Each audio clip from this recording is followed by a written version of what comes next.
সবাইকে বলি good morning. সবাই কেমন আছে? আসলে তোমার সবাই খুব ভালো আছে। আমি এখন খুব ভালো আছি। তো আজকে হচ্ছে মঙ্গলবার। তো রান্নাবান্না করছি, আমার স্নান টান কমপ্লিট হয়ে গেছে। ছেলে ঘুমাচ্ছিল, এখন শ্বশুরের কাছে খবর দেখছি একসঙ্গে। তো চলো দেখাই তোমাদের কী রান্না। নিয়ে চলে এসেছি আমার পছন্দের তেলাপিয়া মাছ। তো এই মাছ দেখো বাঁধাকপি চচ্চড়ি করেছি। আর দেখো চিংড়ি মাছ নিয়ে এসেছি, এখনও কাটাই হয়নি চিংড়ি মাছটা।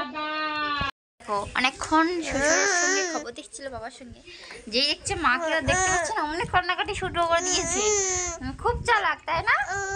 শ্বশুর মশাই বলছে মনে হয় খিদে পেয়েছে, খাবে, কিন্তু খাওয়ার তো নামগন্ধই নেই, কিন্তু শুধু কান্নাকাটি।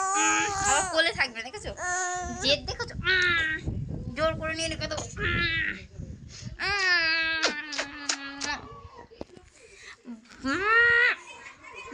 বাই, আবার কোলে থাকবে না, কোল থেকে নিচে নেমে যাবে। রেখে দেবো, চেপে রেখে দেবো।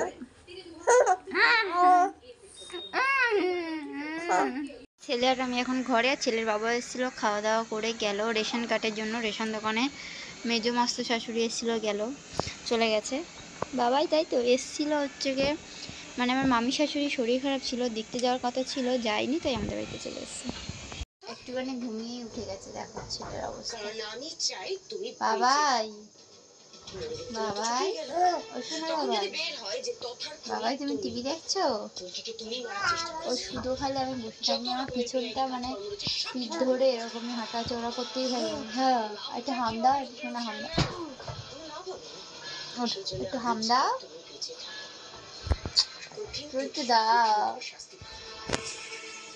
তো গাইস আজকে হচ্ছে কি মানে অনেক রাত হয়ে গেছে, তোমাদের এখন বলবো 11টার মতন বাজে। জানো এত ঘুম পেয়েছে, ছেলেকেই ঘুম পাড়ালাম।